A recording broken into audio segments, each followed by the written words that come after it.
you're here. How are you? Glad you could join me. Just moved my office outside today because it's really nice out. It hasn't started raining yet, but it's really cool. So I'm glad you're here. I kind of wanted to talk to you about a couple of things. Now this can go towards buyers and sellers. You're just going to be looking at it from a different perspective. So here are a couple of red flags that buyers need to look out for and sellers you need to be aware of so it's not a red flag for the buyer. So the first thing is smell. If you're a buyer and you walk into a house and there's either a bad odor or numerous different, maybe it's the plug-ins or some kind of, different floral smells, more than likely, you know what they're doing. They're covering up a smell. So that's always red flag number one. So what does that mean for you? If you're selling, you get used to your own smells in your house. The best thing to do would be have a trusted friend or have your realtor come and walk through the house. Tell them to be honest with you. If you have a cat, it might be the litter box.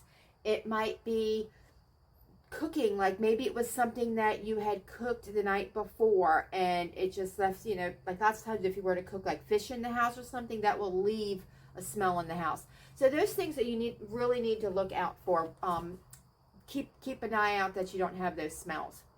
A second thing that you need to be concerned about is a musty smell and maybe some fresh paint, because probably what that is that there was some kind of a leak and it left a water stain and it left that musty smell because it's still on the other side of that drywall that might be a little bit wet and the seller got paint and covered it up. You as a seller, don't let that happen. Don't be sneaky on things. Make sure you disclose everything on your seller's disclosure. If there was a leak and you had it repaired, like say you had the roof repaired or you had the drywall, be straight up about it, because more than likely your home inspector is going to catch it and it's going to come back and bite you anyway. So let's just be straight up honest from the start. Let's let everybody know, hey, this is what happened. We had a tree come in the roof. I went on a seller consultation yesterday and part of the roof in this room was a little messed up from a water leak. Well, a tree limb had fallen through. They got the roof fixed, but they didn't do anything on the inside yet. So that's going to bring attention. Now they can go ahead and get that ceiling fixed, but they're going to have to disclose it. Okay, you disclose. That's so important. Another thing that you want to kind of look into if you're a buyer is check out some of the little stuff. You want to know that the house was maintained. One real good thing is look at the air vent, because lots of times those filters, they don't get changed and they get so much dust and sometimes it looks like it's growing fur. They need to change those, and if that's not getting changed, that kind of gives a red flag to what other little simple maintenance issues are they not taking care of. So you want to make sure that that's taken care of. And sellers, you need to do that. You need to, if you have a septic system, make sure you take care of that on a monthly basis. Change your vents for your HVAC, your filters, not your vents. Change that on a monthly basis. They do have the ones that are supposed to be like 3 months, but you talk to your HVAC person about that and see what they truly recommend. I'm all for getting the little cheaper ones and doing it every month. Doing it on the first of the month, and then that way you got it taken care of. Little things like that, little maintenance issues. Another issue to look out for as a red flag as a buyer is if you see large cracks. Now, any builder that you're going to talk to, any home inspector, anybody who is in the business, they're going to tell you, hey, there are two kinds of concrete. It is the kind that's already cracked and the ones that is going to crack. But here's the difference. If it's a hairline crack, that's usually just a normal crack. When they are bigger, like if a quarter would fall through it, that might be a structural issue, and you're going to want to get that checked out. Now, it might not be. I'm not a structural engineer.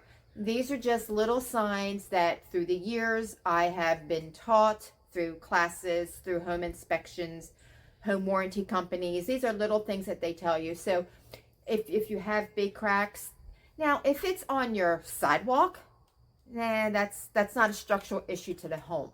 If it's in the house and then the floor is uneven in the bedroom because you've had a real big crack and the crack's about this thick, well, then that is going to be a structural issue, and you're going to want to see what they can do and get that taken care of. Sometimes that's also going to make windows a little uneven. You know, you're looking at the bedroom window and it's supposed to be level, and it's kind of tilted this way, or maybe do it to the camera, kind of tilted this way a little bit. Yeah, that's going to be something you're going to want to get checked out. So those are a couple of the things that you want to just kind of look out for as a red flag for someone buying a home, and for sellers if you're going to be selling a home. And you know, it's not a bad idea as a seller, if you've lived in your home for a number of years, you kind of get used to things. You know, if something may be a little off, you learn to live with it. So if you've been in your home for quite a few years, it might be wise to get a home inspection yourself.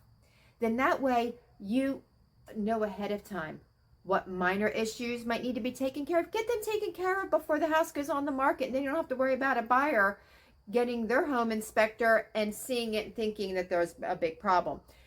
And you can also be aware of some of these things that a buyer may ask for. So that is one little key feature that I think sellers really should take into consideration, is if you've lived in your home for a long period of time, go ahead and get that home inspection prior to listing. And another thing, and I've had this with some other sellers, again, through the years. I've been doing this for over 20 years, so I've seen many different things. I may just start up doing stories, you know. Let me know down in my comments if you want something like that, where I just kind of tell you a little daily story of some things that I've had through the 20 years. You know, some people say I ought to write a book. I'm not interested in writing that kind of a book. I've got books for buyers and sellers, but the overall stories of real estate, I'll just tell them to you on video if you're interested. So let me know in the comments. That might be something we'll do. But sellers get attached to their home because it's their home, whether they raised their children there, or they got married and that was their first home, or, you know, there's so many reasons why people get attached to a home. And then when you put it on the market, everything becomes personal. You know, oh, a buyer didn't like my house. Why? My house has this. You need to, as difficult as it is, you need to try to step away and look at it as if you were looking at homes. How are you going to perceive whatever the issue may be? So it is always important to, as they say, declutter and depersonalize. You're going to want that buyer to be able to walk in, almost see a blank canvas. Now, you can still have some cutesy decorating things. I'm not telling you not to go to Kirkland's or Home Goods. You can still go ahead and have your house decorated really cute. But you're going to want to tone it down a little bit, get rid of the personal, get rid of some excess furniture so you can really show square footage of the home. You don't want a buyer walking in and going, oh my goodness, this room is so small, when it's actually like an 18 by 20, you know, because there's so much in there, they just can't see themselves in it because they have a couple of little kids and they have a dog and they just feel like they don't have the room. So clear it out. Clear up the personal items. So that way, when they walk into it, they can see themselves in there and they can see their family, or, you know, if they're starting out, they can see their decor on the walls. When your personal stuff is in there, that tends to make a buyer feel like, oh, I'm taking them out of their home. I'm going to go on to the next one. We want them to fall in love with your house. So there's plenty of other tips I can give you. But like I said, let me know if you want some story videos. And also, I have a book for buyers and a book for sellers.